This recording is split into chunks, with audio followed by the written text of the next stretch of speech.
Ne, në fakt, e kemi thënë para zgjedhjeve madje që në 2023 kur kemi kandiduar për të parë që ne kur nuk do dalim dhe të ankohemi që na vodhen votat.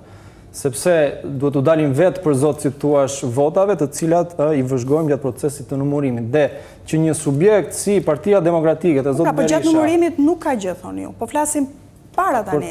Po, do me thënë, zoti Berisha ka numëruesit e vetë, ka vëzhguesit e vetë, ka komisionerët e vetë. Ram dakord, ju thoni që nuk kemi asnjë problem me numërimin. Sipas nesh, majsa ju keni vëzhguar, qendrat e numërimit të votave. Kjo që përmendet ju të trend bullgar është gjatë ditës së votimit, si thua. Po, ajo është gjatë ditës së votimit. Kur partia më e madhe opozitare thash ka numëruesit e vet, vëzhguesit e vet, ka komisionerët e vet në KQZ, atëherë ankohet se i kanë bërë trendin bullgar dhe thotë se është totalisht e paaft. Mo duket më tepër një alibi që zoti Berisha të mos jap dorëheqje nga PD-ja, që të vazhdojë ta mbaj pezu këtë situatën e mosnjohjes së zgjedhjeve, le të themi.